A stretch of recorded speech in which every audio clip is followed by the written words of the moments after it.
En 1848 nacieron los partidos liberal y conservador y durante más del siglo y medio lucharon por imponer unos ideales y ayudar a armar un país llamado Colombia. Buena parte de los textos de historia cuenta que los orígenes de los partidos liberal y conservador se encuentran en las disputas entre Santander y Bolívar. Al primero se le denomina como el liberalismo y al segundo en el conservatismo. Sin embargo, esta idea no es del todo cierta, aunque se podría decir que buena parte de los seguidores de Bolívar que durante las décadas de 1830 y 1840 se denominaban ministeriales conformando el Partido Conservador, y el sector de Santander fueron los fundadores del Partido Liberal después de 1848. Y no se puede llegar a la conclusión de que Bolívar es el padre del Partido Conservador y Santander es del liberal. Dos ejemplos corroboran esta idea. El primero tiene que ver con Mario Ospina Rodríguez. Aunque en 1849 él escribió el Manifiesto del Partido Conservador y en muchas de sus cartas afirma que el pensamiento conservador emana de Bolívar, fue uno de los implicados en la conspiración septembrina de 1828 que intentó asesinar al liberador en Santa Fe de Bogotá. El segundo ejemplo está relacionado con la división de los seguidores de Santander que se dio antes de su muerte. En 1837, el santanderista José Ignacio de Márquez llegó a la presidencia de la Nueva Granada y al poco tiempo una parte de sus compartidarios empezaron a hacerle oposición. Estos se denominaron progresistas y los seguidores de Márquez moderados. Años después, los moderadores se acercarían a los bolivaristas o ministerialistas y conformarían la base del Partido Conservador. Hacia la década de 1960, un grupo de historiadores, al tratar de refutar la explicación tradicional, concluyeron que la formación de los partidos políticos se debía a las diferencias sociales y económicas existentes entre los diversos grupos que conformaban la sociedad neogranadina.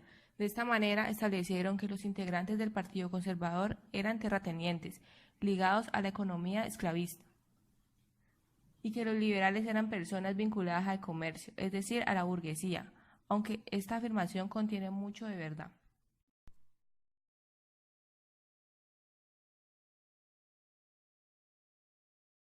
Gustavo Rojas Pinilla fue militar y político colombiano, presidente de Colombia entre 1953 y 1957. Inició su carrera militar en la Escuela de Cadetes de Bogotá en 1917. Luego viajó a Estados Unidos, donde obtuvo el título de ingeniero civil en 1927. En 1953 asumió la presidencia de la República tras deponer mediante un golpe de Estado a Laureano Gómez, hecho que fue recibido con la aprobación de amplios sectores del país.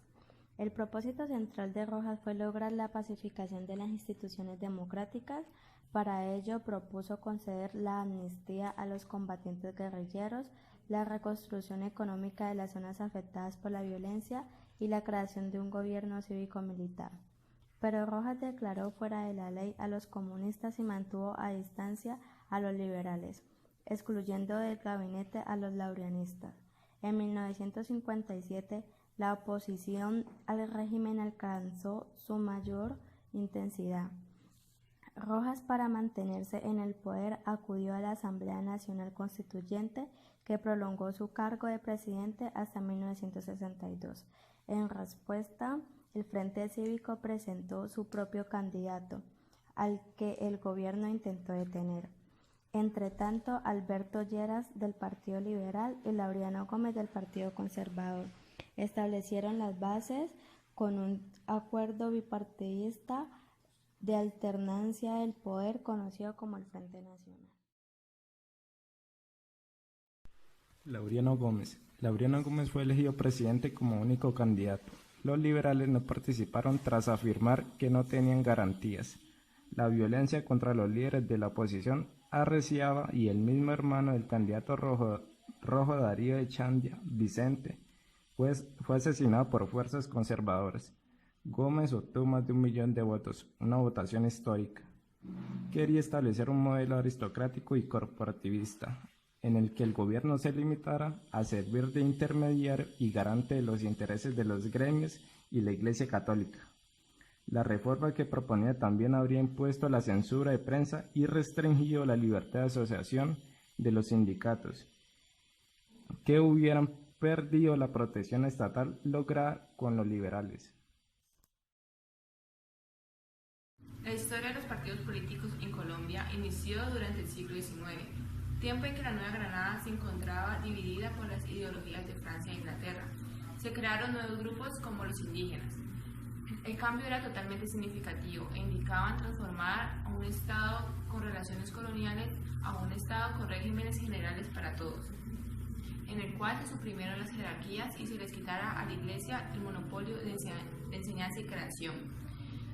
En el 1848, Ezequiel Rojas publicó las razones por las que se debía votar por el candidato del liberal. Por eso, en el 1849, José Hilario López llegó a la presidencia de la República. Ahí ocasionó un enfrentamiento entre los dos partidos políticos.